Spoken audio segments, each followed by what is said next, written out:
Señor, gracias por tu palabra, por la provisión que tú nos das, Señor, de tu voluntad, de tu deseo a través de lo que nos has dejado escrito. Ayúdanos a venir a tu palabra con un corazón sincero para escuchar tu voluntad, para ponerla por obra y que de esa manera tú seas glorificado, Señor. Aparta toda distracción de nuestra mente para que tu palabra penetre profundamente en nuestro corazón. En el nombre de Jesucristo, Señor, te pedimos todo esto. Amén. Jonás, capítulo 1. Acuérdate que estamos viendo a los profetas en orden cronológico, no en el orden en el que están en nuestras Biblias, sino en el orden cronológico en el que aparecieron en la historia de Israel. Y Jonás todavía es uno de esos profetas que se llaman preexílicos. ¿Qué quiere decir eso? Que aparecen antes del exilio a Babilonia, antes de que sean llevados a Babilonia.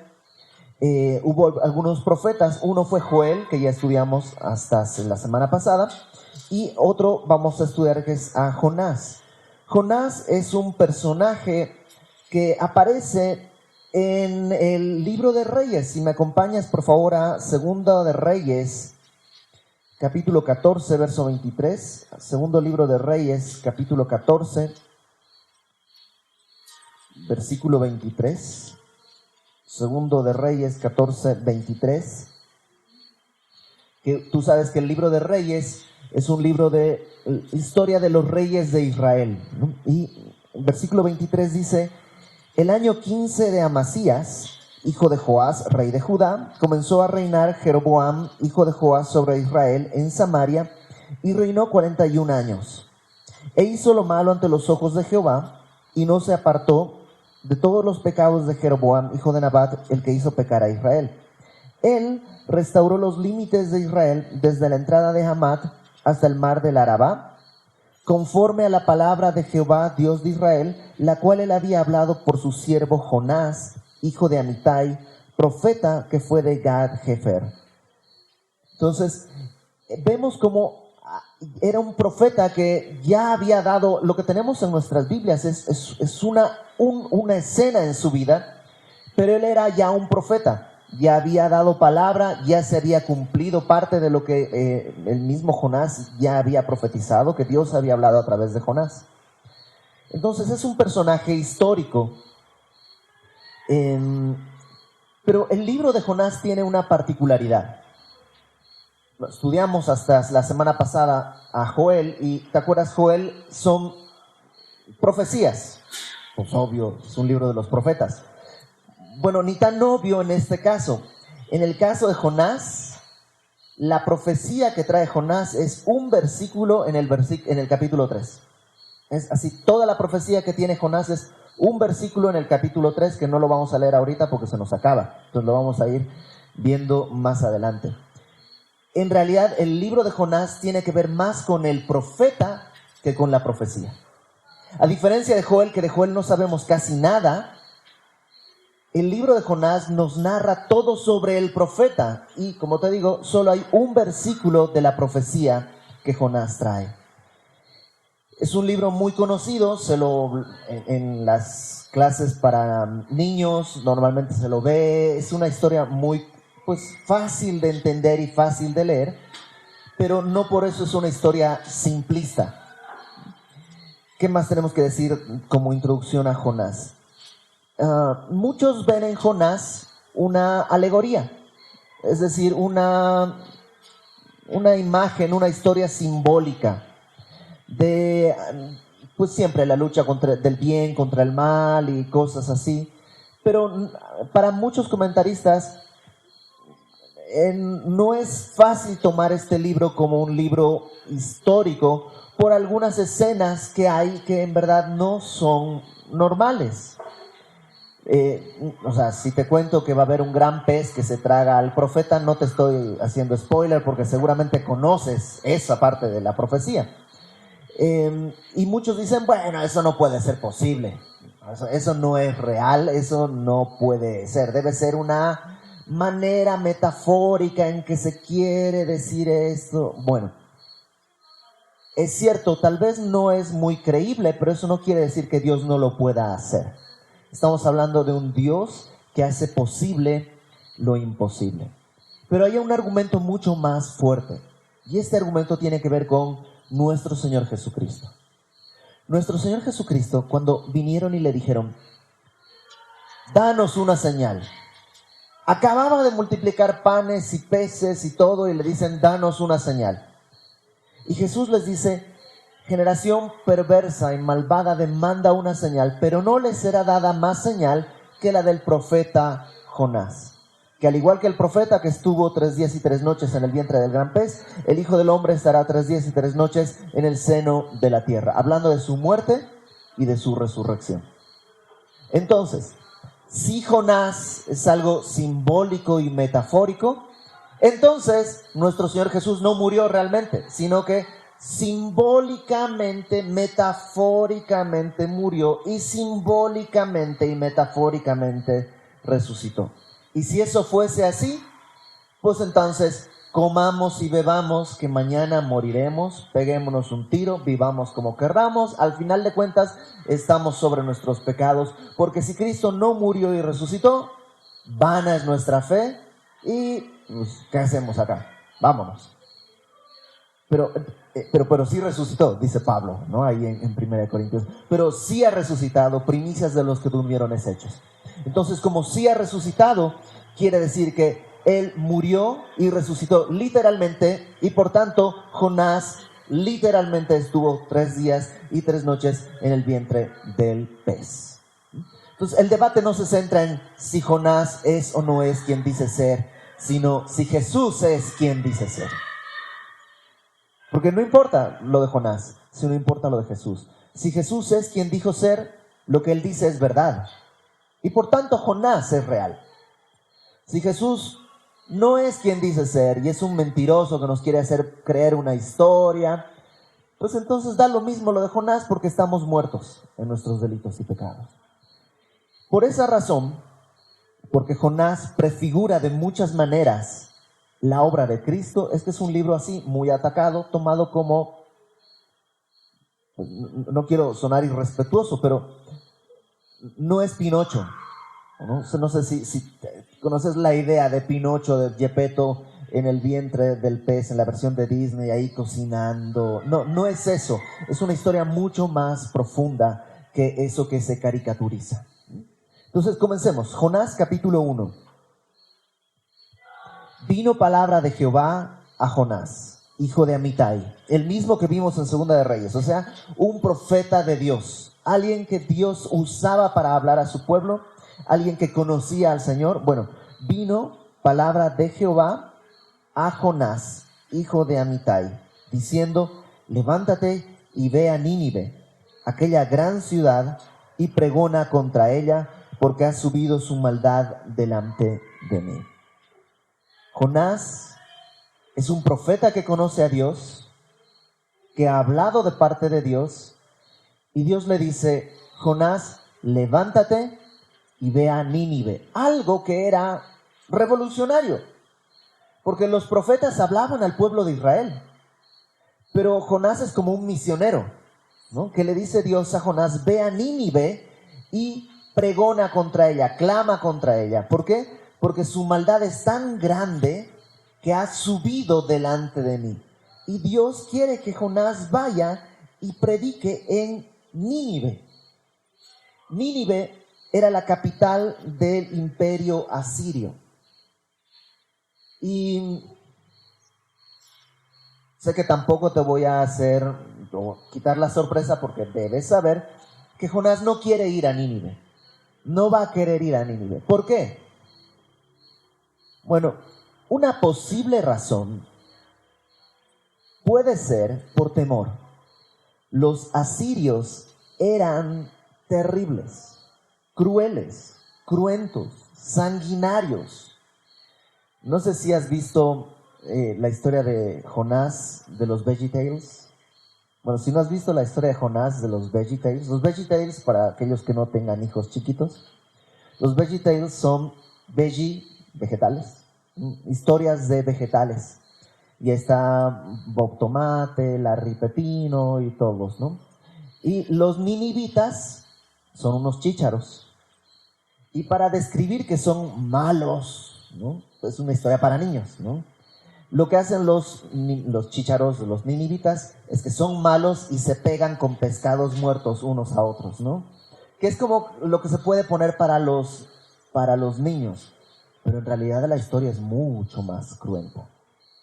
Los ninivitas, los asirios, tenían la costumbre de conquistar. Era un imperio. De hecho, es un imperio que dentro de unos años va a conquistar todo Israel, excepto el territorio de Judá. Y ellos lo que hacían era tomar a sus presos, los amarraban a un poste y les iban quitando la piel poco a poco, estando vivos. Y con esa piel construían cosas. Haz de cuenta que tú llegas, qué bonito tu sofá. Pues sí, lo hice con piel de judío de las tribus del norte, una cosa así. Colgaban las cabezas en las entradas de las puertas. Eran personas cruentas. Eran personas que ellos también empalaban a sus enemigos, o sea, los atravesaban con un palo, los levantaban y los dejaban morir ahí desangrados. Eran cosas terribles. Ahora piensa que tú eres Jonás y Dios te dice: ve a Nínive. ¿Irías? Probablemente la razón por la que Jonás no quiere ir a Nínive es temor. Pero no creo que sea la razón definitiva. La razón definitiva la veremos dentro de 2 semanas más. Pero esta podría ser una buena razón. La cosa es que Dios le dice a Jonás: levántate, ve a Nínive, aquella gran ciudad, y pregona contra ella, porque ha subido su maldad delante de mí. Y Jonás se levantó. Ok, va bien, ¿no? ¿Qué le dijo Dios a Jonás? Levántate y ve a Nínive. Y Jonás se levanta, bueno, digamos, comienza bien, pero se levantó para huir de la presencia de Jehová a Tarsis. Tarsis es una población que no está muy clara dónde está, ¿no? Algunos piensan que era España, lo que para nosotros el día de hoy es España, la península ibérica, alguna zona por ahí. Algunos piensan que podría ser un poco más allá, incluso Inglaterra. No hay una certeza de qué quiere decir. Incluso algunos comentaristas piensan que Tarsis no quiere decir nada, quiere decir lo más lejos que se pueda. En todo caso, si tú estuvieras en un punto, Jerusalén, desde mi punto de vista, a la derecha, desde tu punto de vista, se quedaría de este lado. Nínive está al norte y hacia este lado, y Tarsis está hacia este lado. Lo que hace Jonás es ir exactamente al lado opuesto al que Dios le está pidiendo. Dios le dice: ve a Nínive, y Jonás dice: pues me voy para el otro lado. Y Tarsis, como te digo, representaba irme lo más lejos que se pueda, irme lo más apartado que se pueda. Y dice: para huir de la presencia de Jehová. Y eso es muy raro, porque no estamos hablando de un hombre común, estamos hablando ¿de quién? De un profeta, alguien que conoce de Dios. Antes de criticar a Jonás, piensa: ¿no has actuado tú alguna vez así? ¿Ya conoces del Señor? Sí. ¿Ya tienes su palabra? Sí. ¿Sabes lo que tienes que hacer? Sí. Pero hoy tengo ganas de hacer exactamente lo opuesto. Y agarro el camino contrario a lo que Dios me pide que haga. Dios me dice: pide perdón. No lo voy a hacer. No, siempre lo hago yo, siempre pido perdón, pero no voy a pedir perdón esta vez. No lo voy a hacer. Que vengan y me digan. Pero la orden de Dios no ha cambiado. La orden del Señor no es distinta. Lo que pasa es que el día de hoy yo tengo ganas de ir a Tarsis. a huir de la presencia del Señor, donde el Señor no me moleste, porque lo que pasa es que lo que me piden no lo quiero hacer y no quiero que me moleste. Cuando en realidad, ¿a dónde? El Salmo 139 dice, ¿a dónde huiré de tu espíritu? O sea, si subiere al cielo, ahí estás. Si tomare las alas del alba, ahí me encontrará tu mano. Si fuere al Seol, ahí estás. ¿A dónde puedo huir de tu espíritu? Es casi pagana la idea, porque en aquella época creían que los dioses estaban ligados al territorio. Entonces ponte, el dios de Egipto o los dioses de Egipto reinaban acá. Entonces cuando yo hacía algo contra un dios de Egipto, pues nomás me cambiaba de lugar, ya me iba hacia Judea y ahí pues el dios de Egipto no me alcanza porque pues ya estoy como en otra jurisdicción, ¿no? Y Jonás está pensando un poco así, pues me voy a ir de acá para que donde Dios no está, a lo mejor Dios no está en Tarsis. Y se olvida que Isaías dice que con 3 dedos recoge así el polvo del universo. Todo el universo, todo lo conocido, Dios dice así, 3 dedos, aquí está. Y ahí estás tú con todos tus problemas y todos ahí está, en 3 dedos. Ahí está. Con 2 palmos mide los cielos. ¿Cuánto miden los cielos? Ahí está, eso. ¿Dónde te puedes esconder del Señor? No se puede. Pero ¿cuántas veces, bueno, no sé tú, yo he querido huir donde Dios no me alcance y yo pueda salirme con la mía en vez de obedecer? Y Jonás intenta, pero no se da cuenta que este camino es un camino descendente. Fíjate, Jonás se levantó para huir de la presencia de Jehová y descendió a Jope. Jope es una pequeña ciudad ahí junto al mar Mediterráneo. Y halló una nave que partía para Tarsis. Y pagando su pasaje, entró en ella. ¿Sabes qué quiere decir la palabra entró? Literalmente, descendió. Entonces de Jerusalén desciende a Jope. De Jope desciende al barco. Y se metió en esa nave para irse con ellos lejos de la presencia de Jehová. Y lo primero que uno piensa al leer esto es, caramba, qué coincidencia. Tarsis no era como ir a una población ahí cercana, era un viaje que probablemente, dicen algunos comentaristas, a un barco le tomaría 3 años ir y volver. Entonces, Jonás, la probabilidad de que encuentre un barco que vaya para Tarsis no es muy alta. Pero llega y ¿qué crees? Pues ahí está un barco, mira. Bueno, Señor, si es tu voluntad que vaya a Tarsis, que haya un barco. Mira, si hubo. Señor, si es tu voluntad que vaya a Tarsis, que haya lugar en el barco para que yo pueda ir. Oiga, ¿tiene lugar? Sí, tenemos un lugar. Si es tu voluntad que tenga dinero para que me alcance para poder pagar el pasaje. ¿Cuánto cuesta? 50. Mira, tengo 51. Mira, está la para propina. Listo. Yo creo que Dios me está prosperando. ¿Y cuántas veces, por lo menos yo he actuado así? No sé si tú. Que tú sabes que Dios dice, no es esa la ruta. Bueno, Señor, si no quieres que vaya por ahí, estorba mi caminar. ¿No? Mira, justo pasó un taxi, yo creo que sí tengo que ir.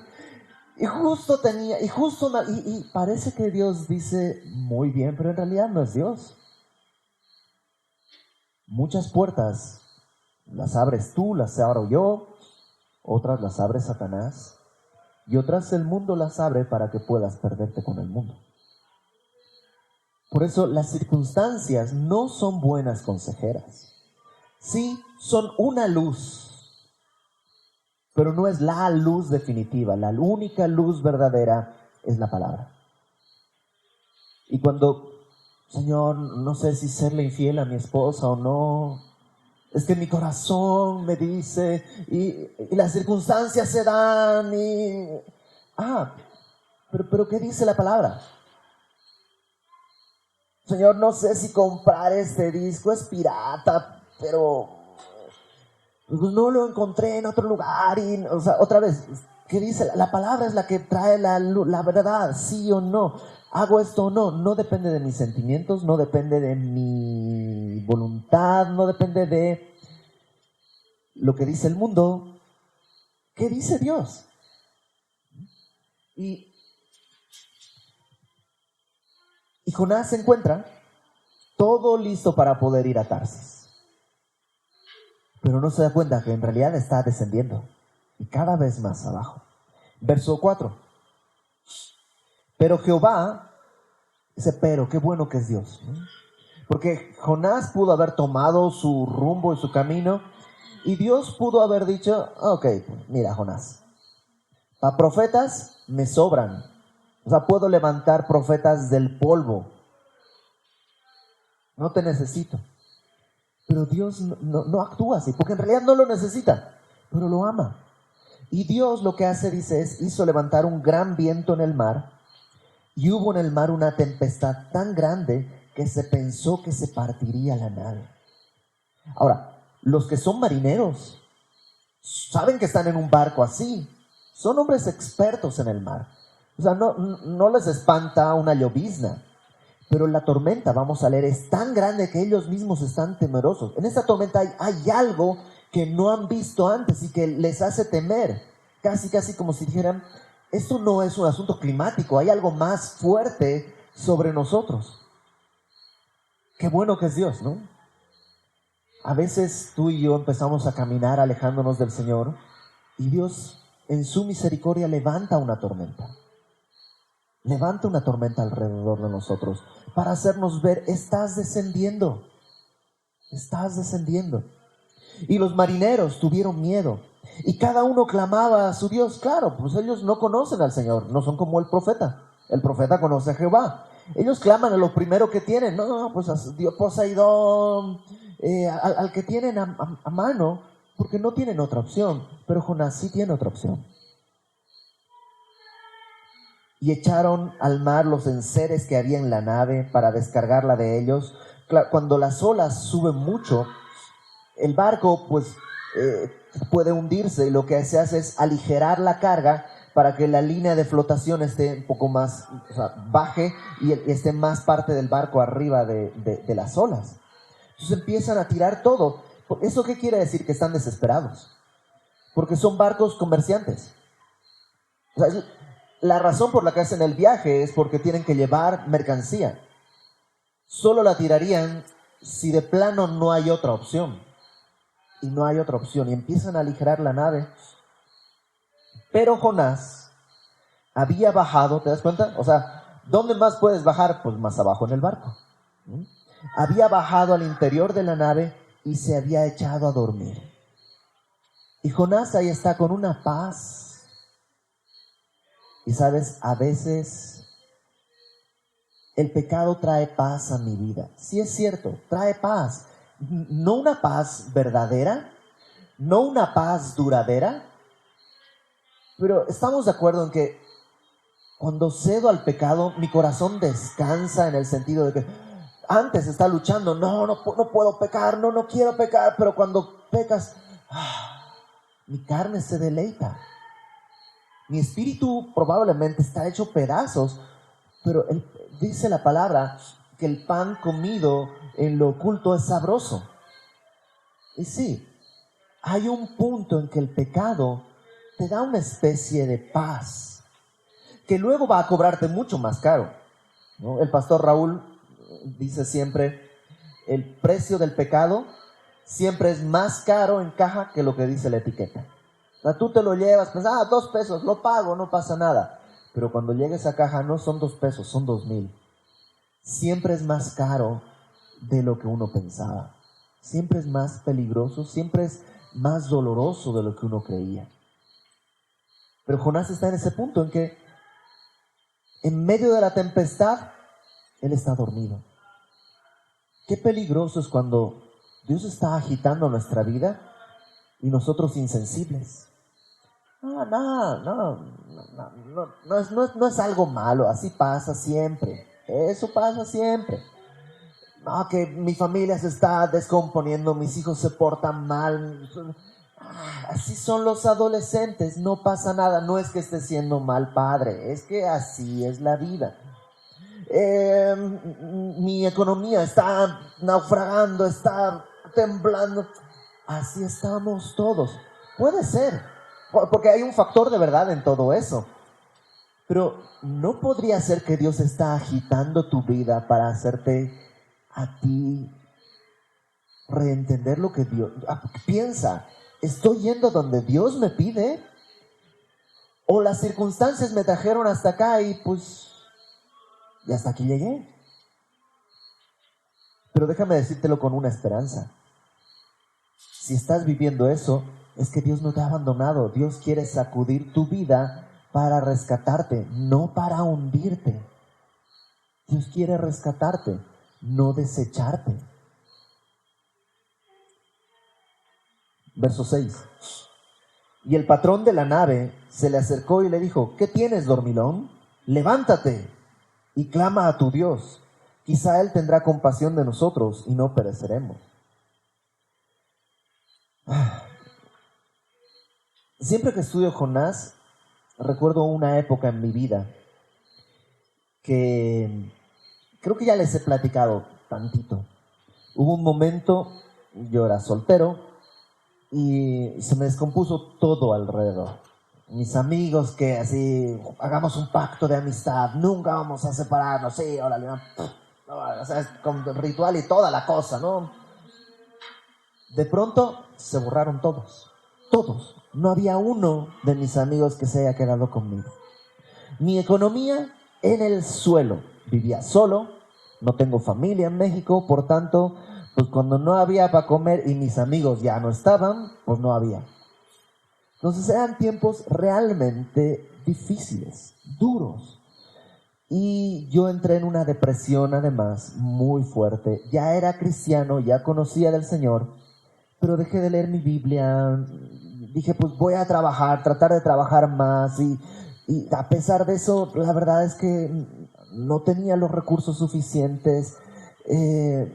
Era una época muy difícil y anímicamente estaba devastado.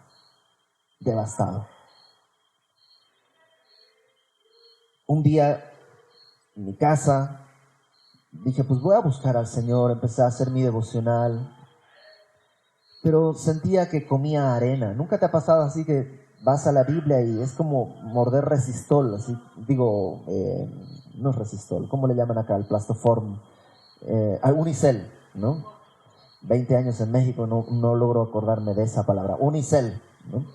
Pero así que comes y como que, no, y así me sentía, leía mi Biblia en nada y todo estaba mal.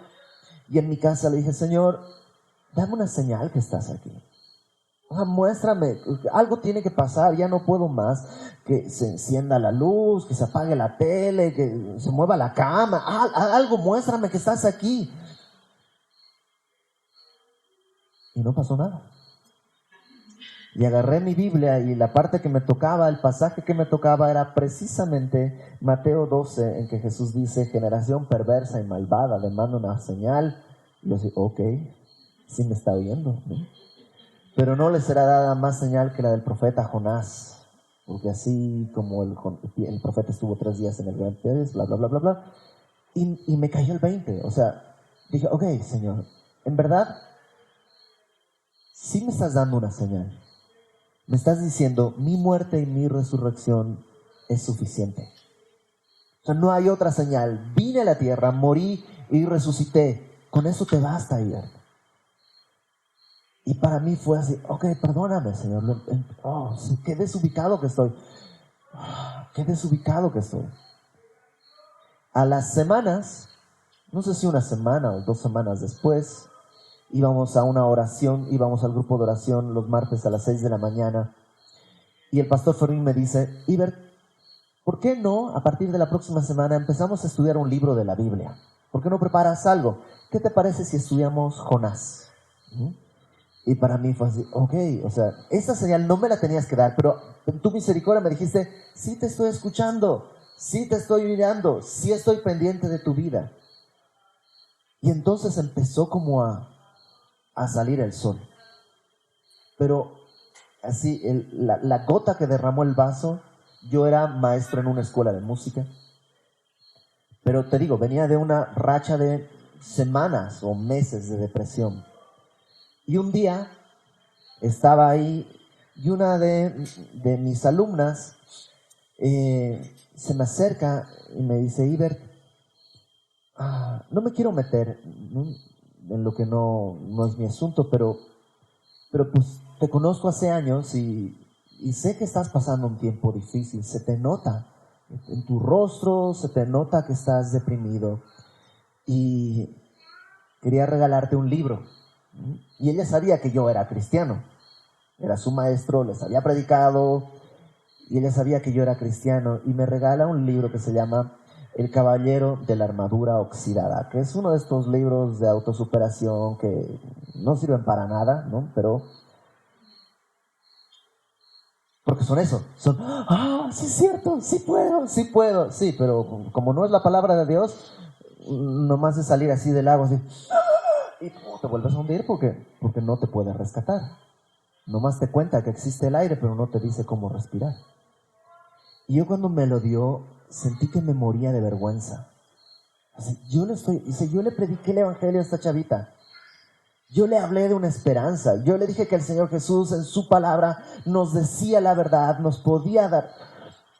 Pero ahora me ve tan mal que me da de su Dios. Me dice, pues toma esto, ¿no? Dije, lo recibí. Dije, pues como castigo para empezar lo voy a leer, ¿no? Y llegué a mi casa y sí, ¿no? Me sangraron los ojos y todo, pero lo leí. Y a la siguiente semana que me tocaba clase, le pedí un minuto para hablar con ella y le pedí perdón. Le dije, perdóname, porque yo debería haberte mostrado la verdad y lo único que he hecho es poner tropiezo a lo que Dios quiere hacer. Pero, ¿a qué voy? ¿Por qué me acuerdo de esto? Porque justo esa semana me tocó estudiar Jonás. Y cuando llegué a este momento sentí como que mi alumna de parte de Dios me decía, despiértate, dormilón, clama a tu Dios.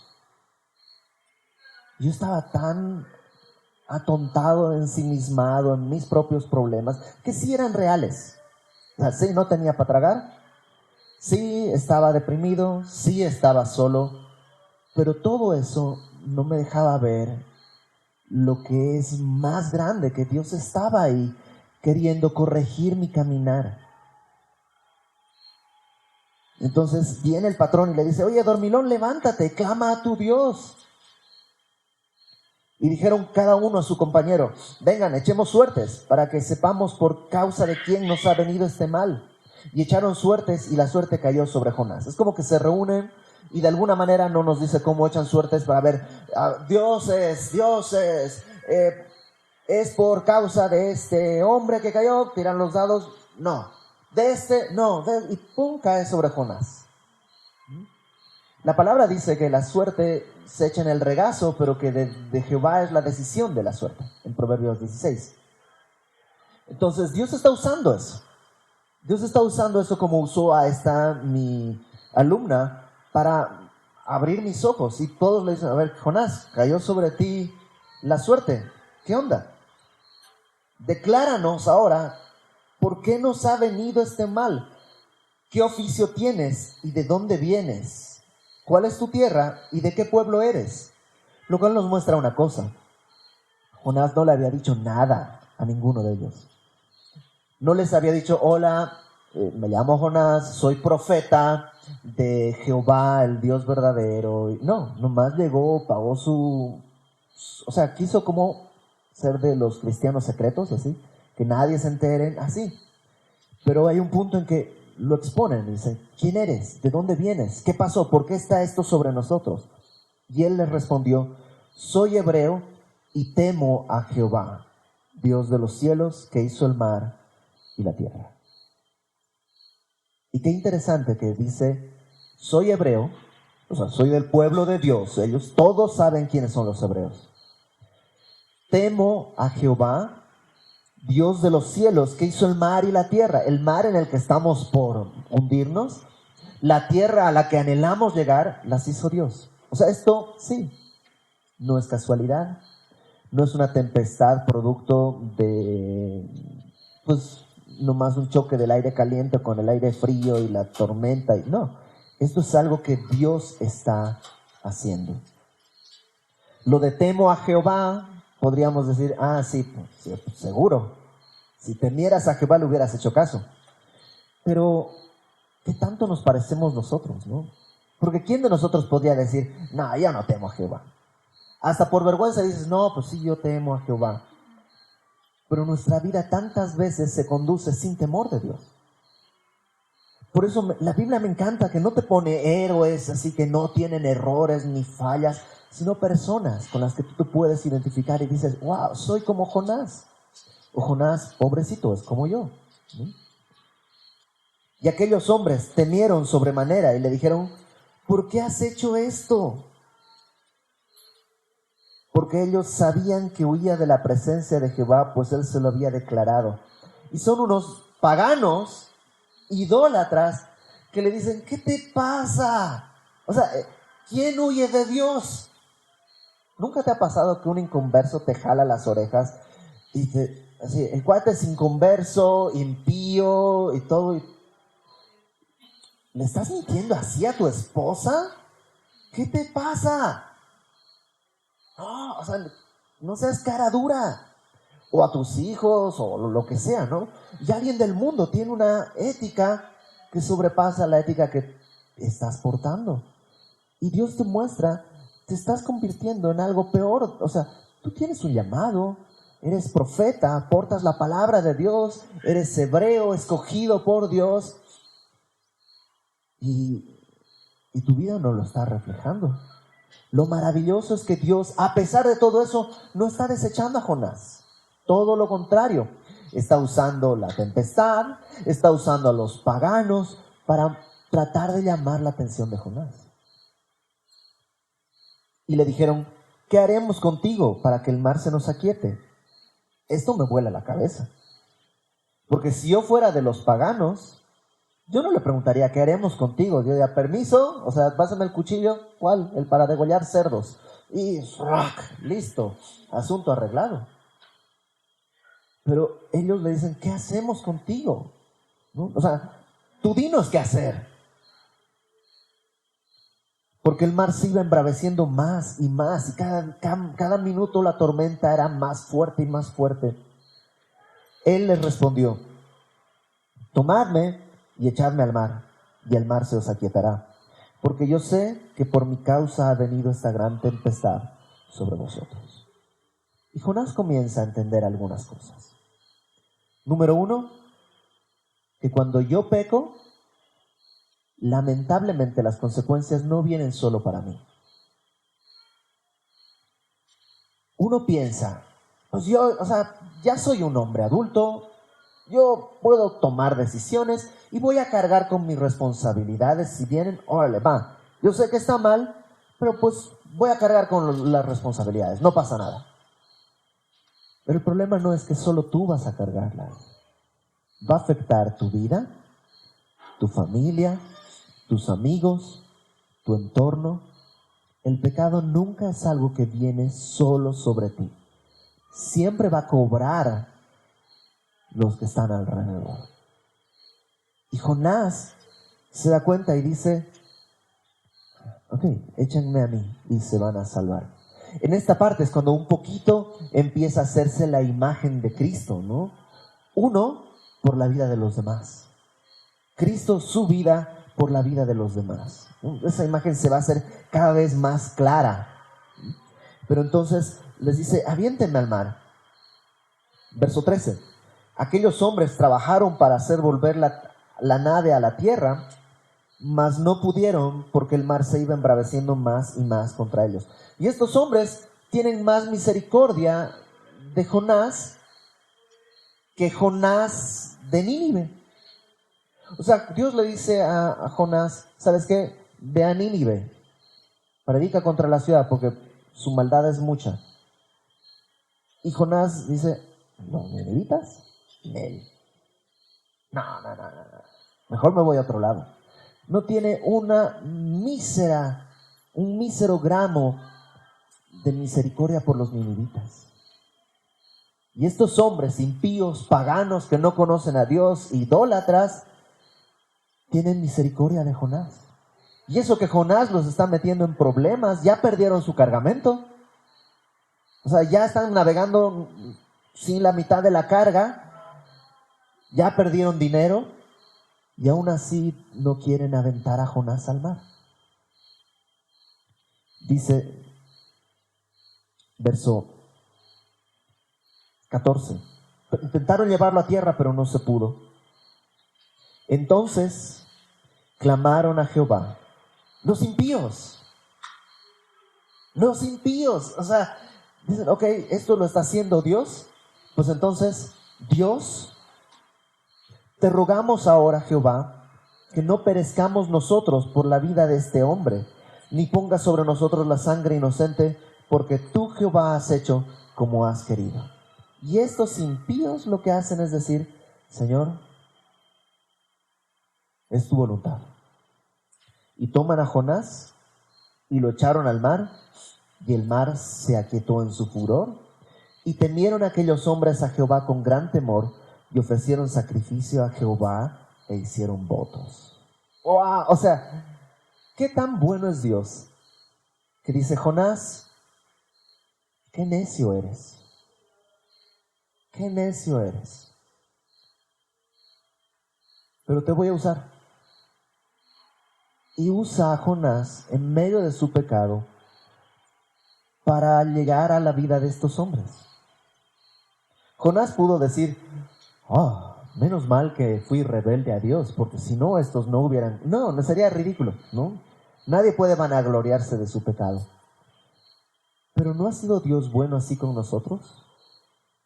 Que incluso puede tomar de nuestro pecado y sacar gloria a su nombre. Verso 17. Pero Jehová tenía preparado un gran pez que tragase a Jonás. Ahora, este gran pez, dice, lo tenía preparado. No es una ballena. La ballena es un cetáceo. Es un mamífero, la ballena. No es un pez. Entonces, es un pez. ¿Qué tipo de animal era? No lo sabemos. El mar está lleno de seres que seguramente ni siquiera los hemos visto, que viven muy en lo profundo. A lo mejor había en esa época otro tipo de peces. O a lo mejor Dios desde el principio creó este pez para este momento. Un pez especial que tragó a Jonás. Pero este es el asunto. Están en medio del mar. En medio del mar. No están en la costa, porque ya intentaron volver a la costa y no se puede. Están en el medio del mar Mediterráneo. Esperanzas para sobrevivir en el mar, cero. Cero. A no ser que un pez te trague. O sea, este pez que Dios preparó para Jonás no es el castigo para Jonás. Es su refugio, es su rescate. Porque muchas veces pensamos, sí, Dios lo castigó y lo hizo que lo tragara un pez. No lo castigó. Dios lo rescató con este pez. Y Jonás estuvo en el vientre del pez 3 días y 3 noches. Qué gran bondad de Dios, que puede hacer una tormenta para llamar tu atención, que puede usarte incluso sin merecerlo, y que aunque no es de mucho agrado, porque estar en el vientre de un pez no debe ser una cosa muy agradable, pero Dios te protege, porque estás huyendo, estás descendiendo, vas a terminar mal, y Dios hace todo para poder rescatarte y dirigirte hacia su voluntad, que aunque a veces no nos parece bonita, en realidad su voluntad es buena, es agradable y es perfecta, dice Romanos 12.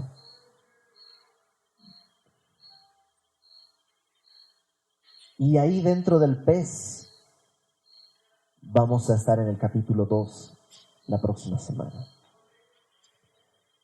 Déjame terminar con esto. Yo no sé por qué circunstancias estás viviendo o lo que estás pasando, pero sí sé una cosa: Dios es bueno.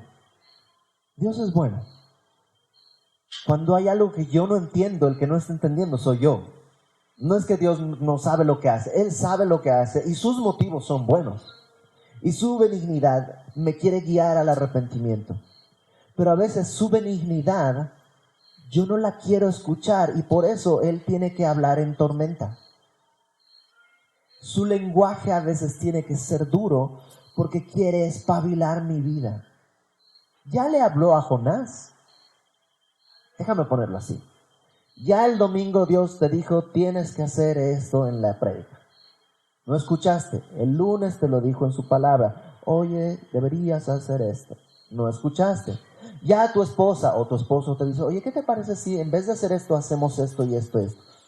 Puede ser, y no escuchaste. Ya miércoles agarraste camino contrario, ya estás rumbo a Tarsis, porque Tarsis es el lugar donde queremos ir, es la utopía, allí no hay reglas, imagine there's no heaven, o sea, ya no hay cielo, no hay tierra, el mundo de John Lennon, una maravilla, no más que sin Dios, es un infierno. Pero ahí queremos ir. Y las circunstancias se dan y se abren las puertas. Yo creo que Dios me está bendiciendo por aquí el camino, ¿no? Sí. Nomás cada vez está más caliente y huele a azufre, pero está libre, ¿no? Y Dios en su misericordia da un zapatazo, ¿no? Y tu mundo entero. Y Dios está empezando a decirte, te estás alejando. Cuando yo era, no sé, 10 años, tendría 9, 10 años, no recuerdo muy bien. Era muy rebelde, ¿no? Y pues grosero, y pobres mis papás. Pero un día me enojé con alguna injusticia que ellos habían cometido contra mí y agarré una cobija, ¿no?, de mi cama, me la eché al hombro y les dije, me voy a Tarsis, ¿no? Y agarré y salí de mi casa. ¿Qué ibas? Eran las 8 o 9 de la noche. ¿Qué hubiera podido hacer? ¿A dónde hubiera podido llegar? ¿Dónde hubiera terminado? Obviamente todo hubiera terminado mal. Mi papá en su misericordia levantó una tormenta, ¿no?, de cinturonazos y me regresó a casa contra mi voluntad. Gloria a Dios. No lo entendí en ese momento, no me gustó en ese momento, pero gloria a Dios que mi papá no estaba buscando agradarme, sino estaba buscando mi bienestar. Ahora, mi Padre que está en los cielos, tu Padre que está en los cielos, tiene un amor más perfecto que el que mi papá en la tierra tiene. Y en su sabiduría Él, a lo mejor, ya para el miércoles dice, es tiempo de una tormenta. A lo mejor ya estás en el punto en que, pero ¿qué hago? ¿Sabes qué haz? Suelta todo, pierde, muere. Qué curioso, que en medio del mar el lugar más seguro es saltar al agua. Salta, suelta, pierde, muere. Deja de pelear con el Señor. ¿No te va a agradar lo que viene? No, tal vez no. Pero son 3 días en el vientre del pez. Él te va a sacar. Él tiene algo para rescatarte. Si el día de hoy tú dices, Señor, perdóname, he sido rebelde y me entrego a ti. Vamos a orar. Señor, gracias porque podemos confiar en ti. Y yo te ruego que nos permitas en tu misericordia el día de hoy entender cada uno de nosotros si es que está caminando de manera rebelde, si es que está alguno de nosotros deliberadamente desobedeciéndote, y aunque las cosas se hayan dado, todavía el tiempo es prudente para echar reversa y para regresar a tu voluntad. Como tu profeta, Señor, nosotros te conocemos. No hay duda, somos tuyos. Pero a veces en nuestra necedad hemos tomado caminos que no te agradan. El día de hoy, Señor, regrésanos a casa. Así sea, perdiendo todo en el vientre de un pez. Regrésanos a tu voluntad, Señor. Y gracias por las tormentas que tú traes para rescatarnos de nuestra propia voluntad y de nuestro propio deseo. Nos ponemos en tus manos, Señor. Habla a cada uno de nosotros en nuestro corazón lo que tú quieras y danos fe para obedecerte, para ponerlo por obra y que esto sea para tu gloria. En el nombre de Jesucristo, nuestro Salvador. Amén.